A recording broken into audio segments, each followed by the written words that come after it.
நாம் இன்றைக்கி பார்க்க போகிற ரெசிபி ஸ்வீட் மிக்சர் பார்க்க போகிறோம். டேஸ்டியான இந்த மிக்சர் வாங்க எப்படி செய்யலான்னு பார்க்கலாம். அதுக்கு முன்னாடி இன்னும் என் சேனலை நீங்கள் சப்ஸ்கிரைப் பண்ணலைன்னா ப்ளீஸ் என் சேனலை சப்ஸ்கிரைப் பண்ணிக்கங்க. அப்படி பக்கத்தில் இருக்க பெல் சிம்பிளை கிளிக் பண்ணிவிடுங்க. அப்போ தான் என்னுடைய அப்டேட்ஸ் உடனுக்குடன் நீங்கள் பார்க்க முடியும். அஸ்ஸலாமு அலைக்கும், வெல்கம் டு ரியா சமையல். கடாயில் எண்ணெய் வச்சுருக்கிறேன். எண்ணெய் நல்லா சூடாயிடுச்சு. அவல் 100 கிராம் எடுத்துருக்கிறேன், அதை பொரிச்சுக்கலாம்.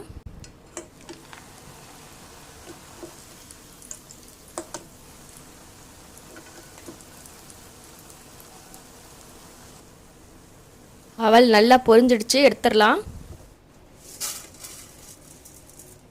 தேங்காவை தின் ஸ்லைசஸாக கட் பண்ணி வச்சுருக்கேன். தேங்காயை எண்ணெயில் பொரிச்சு எடுத்துக்கலாம். தேங்காய் நல்லா பொரிஞ்சிடுச்சு, எடுத்துடலாம்.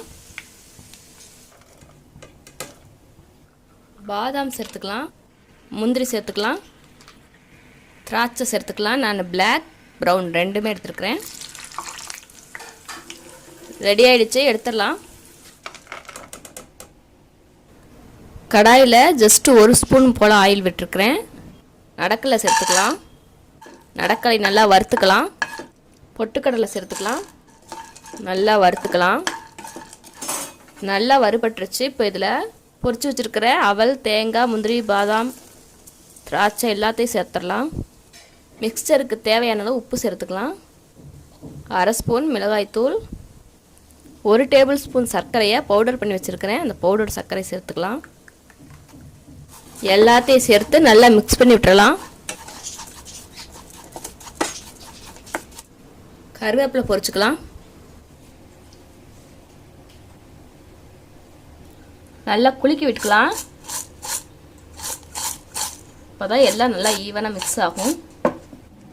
டேஸ்டியான ஸ்வீட் மிக்சர் ரெடி. இது டேஸ்டி மட்டும் இல்லைங்க, ஹெல்த்தியும் கூட தான். ஏன்னா இதில் நம்ம அவல், தேங்காய், முந்திரி, பாதாம், பிஸ்தா, ரைசின்ஸ் எல்லாம் சேர்த்துருக்குறோம், நடக்கல. ஸோ இது ஹெல்த்தியான மிக்சரும் கூட. இந்த வீடியோ உங்களுக்கு பிடிச்சிருந்துச்சுன்னா லைக் பண்ணுங்கள், ஷேர் பண்ணுங்கள். மறக்காமல் என் சேனலை சப்ஸ்கிரைப் பண்ணுங்கள். தேங்க்ஸ் ஃபார் வாட்சிங்.